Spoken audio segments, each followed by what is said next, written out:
करुणा निबंध का जो शेष पार्ट है वो देखिए। ऊपर कहा जा चुका है कि मनुष्य जो ही समाज में प्रवेश करता है उसके सुख और दुख का बहुत सा अंश दूसरे की क्रिया या अवस्था पर अवलंबित हो जाता है। क्या है ना, मनुष्य जो ही समाज में प्रवेश करता है उसके सुख और दुख का बहुत अधिक अंश दूसरे की क्रिया पर क्या है, आश्रित हो जाता है और उसके विकारों के प्रवाह और जीवन के विस्तार के लिए अधिक क्षेत्र हो जाता है। फिर उसके जीवन के विस्तार के लिए बहुत अधिक क्षेत्र उसके सामने उपस्थित हो जाता है। वह दूसरे के दुख से दुखी और दूसरे के सुख से सुखी होने लगता है। फिर उन्हें दूसरे के दुख से दुख की अनुभूति होती है तथा सुख से सुख की अनुभूति होने लगती है। अब देखना यह है कि दूसरे के दुख से दुखी होने का नियम जितना व्यापक है, क्या उतना ही दूसरे के सुख से सुखी होने का नियम भी व्यापक है। अर्थात उसे यह देखना है कि दूसरे के दुख से दुखी होने का नियम जितना विशाल है, क्या उतना ही सुखी होने का नियम विशाल है? मैं समझता हूँ नहीं। हम अज्ञात कुलशील मनुष्य के दुख को लेकर भी दुखी होते हैं। बिल्कुल सही है। जिसे हम नहीं पहचानते उसके दुख से भी हम कई बार दुखी हो जाते हैं।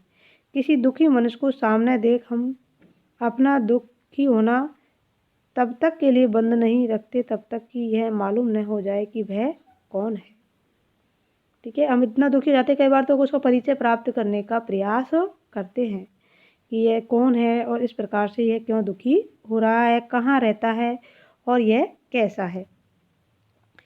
यह और बात है कि यह जानकर कि जिसे पीड़ा पहुंच रही है उसने कोई भारी अपराध या अत्याचार किया है, हमारी दया दूर या कम हो जाती है। लेकिन जैसे हमें ये परिचय होता है कि जो मनुष्य दुखी हो रहा है वह अत्याचारी है, अन्यायी है, तो उनके प्रति हमारी जो दया है उसी क्षण कम हो जाती है।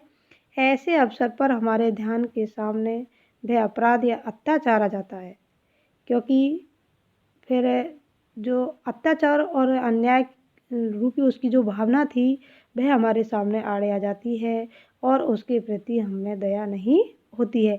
लेकिन जब तक हम उसके बारे में वास्तविक रूप से परिचित नहीं होते तब तक हम उन्हें पीड़ा पहुंचाने का मतलब उनके दुख से हम दुखी होते हैं और उस अपराधी या अत्याचारी का वर्तमान क्लेश हमारे क्रोध की तुष्टि का साधक बन जाता है।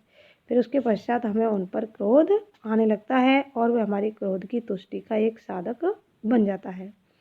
सारांश यह है कि करुणा की प्राप्ति के लिए पात्र में दुख के अतिरिक्त और किसी विशेषता की अपेक्षा नहीं है। मतलब करुणा की प्राप्ति के लिए दुख के अतिरिक्त अन्य किसी की अपेक्षा नहीं है, पर आनंदित हम ऐसे ही आदमी के सुख को देखकर होते हैं। कैसे सुख के? जो या तो हमारे सहृदय संबंधी हो या अत्यंत सज्जन, शीलवान, चरित्रवान होने के कारण समाज का मित्र या हितकारी हो। बिल्कुल सही है। हम ऐसे मनुष्य के दुख सुख को देखकर ही सुखी होते हैं।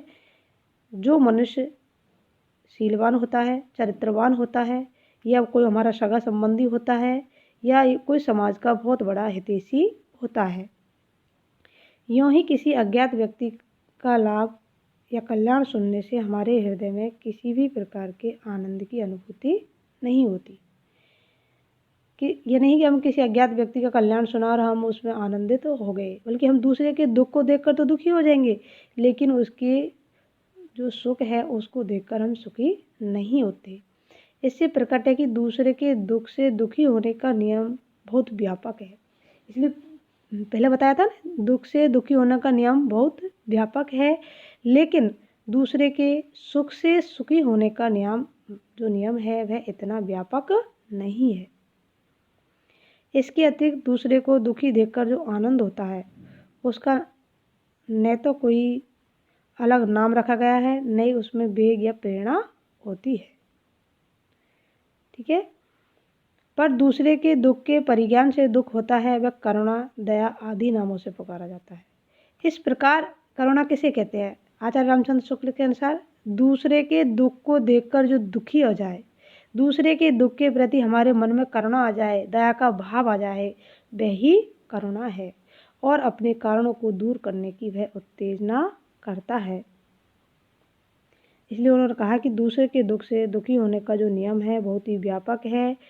इसलिए दुख तो परिचित अपरिचित किसी भी व्यक्ति को देखकर हमारे मन में उत्पन्न हो सकता है, लेकिन सुख जो है वह एक निश्चित दायरे के अंतर्गत है। वह किसी परिचित या कोई समाज सेवक या कोई हमारा सगा संबंधी है, तभी हम उसके सुख से सुखी होते हैं। इसलिए जो करुणा का भाव है यह भी दुख वर्ग के अंतर्गत आता है।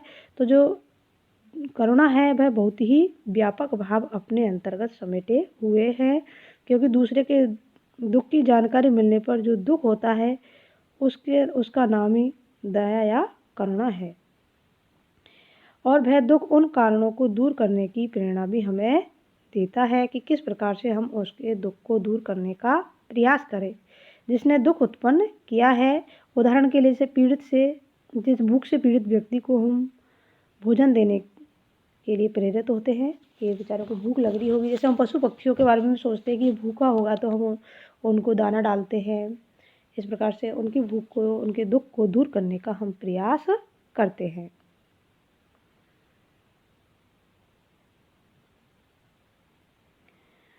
जबकि अज्ञात व्यक्ति के दुख पर दया बराबर उत्पन्न होती है। बिल्कुल दया अज्ञात व्यक्ति पर भी आती है। किसी के साथ किसी की हत्या कर दी जाती है, किसी के साथ अत्याचार अन्याय किए जाते हैं, तो हम भी उससे क्रोधित हो जाते हैं कि ये कितना दुष्ट है कि बिना कारण के ही यह इन्हें मार रहा है। तो हम उनके प्रति दया आ जाती है, और यह जो दया है वही करुणा है। जब जिस व्यक्ति के साथ हमारा अधिक संसर्ग होता है, जिसके गुणों से हम अच्छी तरह परिचित रहते हैं, बिल्कुल सही है, जिसके गुणों का हमें पूर्ण परिचय है, जिसका रूप हमें भला मालूम होता है, उसके उतने ही दुख पर हमें अवश्य अधिक करुणा होगी। बिल्कुल सही है। किसी भोली भाली सुंदर रमणी को, किसी सच्चरित्र परोपकारी महात्मा को, किसी अपने भाई बंधु को दुख में देख हमें अधिक व्याकुलता होती है। करुणा की तीव्रता का साक्ष्य विधान जीवन निर्वाह की सुगमता और कार्य विवाह की पूर्णता के उद्देश्य से करना चाहिए। मनुष्य की प्रकृति में शील और सात्विकता का आदि संस्थापक वही मनोविकार है। शील और सात्विकता का आदि संस्थापक यही मनोविकार है। कौन सा? करुणा। मनुष्य की सज्जनता या दुर्जनता अन्य प्राणियों के साथ उसके संबंध या संसर्ग द्वारा ही व्यक्त होती है। बिल्कुल सही है। अन्य प्राणियों से मिलेगा तभी, यदि वह सज्जन है या दुर्जन है, तभी उसकी उस प्रकृति का हमें पता चलता है।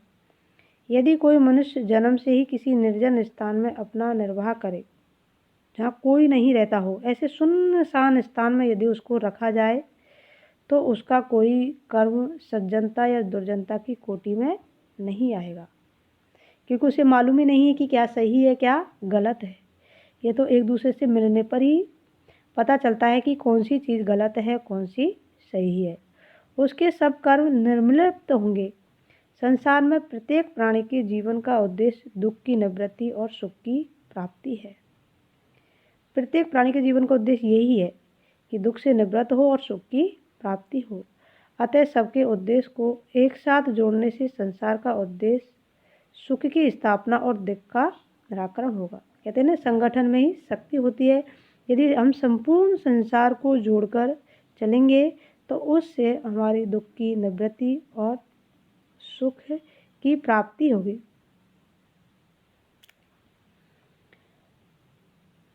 अतः सबके उद्देश्य को एक साथ जोड़ने से संसार का उद्देश्य सुख की स्थापना और दुख का निराकरण होगा। जिन कर्मों से संसार के उस उद्देश्य के साधन वो वे उत्तम है। प्रत्येक प्राणी के लिए उससे भिन्न प्राणी संसार है। जिन कर्मों से दूसरे के वास्तविक सुख का साधन और दुख की निवृत्ति होती है, अर्थात हमारे जिन कार्यों से दूसरे को सुख की अनुभूति हो और उनका दुख दूर हो, वे शुभ और सात्विक है। तथा जिस अंतःकरण प्रवृत्ति से इन कर्मों में निवृत्ति हो, वह सात्विक है। कृपा या अनुग्रह से भी दूसरे के दुख की उत्तेजना की जाती है। अर्थात कृपा और अनुग्रह करके भी हम दूसरे के दुख को उत्तेजित कर सकते हैं। पर एक तो कृपा या अनुग्रह में आत्म भाव छिपा रहता है, बिल्कुल सही है, आत्म का भाव भी छिपा रहता है और उसकी प्रेरणा से पहुंचाया हुआ सुख एक प्रकार का प्रतिकार है, बिल्कुल प्रतिकार के रूप में ही उसे ग्रहण किया गया है। दूसरी बात यह है कि नवीन सुख की योजना की अपेक्षा प्राप्त दुख की निवृत्ति आवश्यकता अत्यधिक है। मतलब ये नहीं है कि हम किसी के लिए नवीन सुख की योजना करें, लेकिन यदि हम यह कर सके कि कोई यदि दुखी है तो उसके दुख को हम दूर कर सके, तो इससे बढ़कर और कुछ भी नहीं हो सकता। व्यक्ति अपने से पृथक संसार के प्राणियों से भी संबंध रखते ही है। उसके जो कार्य दूसरे के सुख के कारण या साधन है, दूसरे के दुख को दूर करने के साधन है, वही भाव हमारे सात्विक भाव कहलाते हैं। इनके अतिरिक्त हमारा कोई भी भाव सात्विकता के अंतर्गत नहीं आता। अर्थात परोपकार की भावना से किया हुआ कार्य ही सात्विक भाव के अंतर्गत आता है।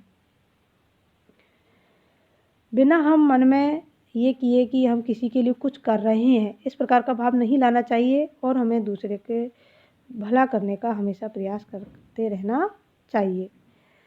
कृपया में निज का भाव, अपनेपन का भाव छिपा रहता है, अपनत्व का भाव रहता है। शुक्ल जी स्पष्ट करना चाहते हैं कि किसी को सुख पहुंचाने की तुलना में किसी के दुख दूर करने की आवश्यकता अधिक होती है। हमारे मन में यह कभी भी नहीं होना चाहिए कि कोई दुखी है तो वह हमेशा दुखी ही बना रहे और उसे कोई नया सुख नहीं मिले, बल्कि हमें यह करना चाहिए कि उसके दुख को हम कैसे दूर कर सके। जितना हो सके पहले हमें उसके दुख को दूर करने का ही प्रयास करना चाहिए।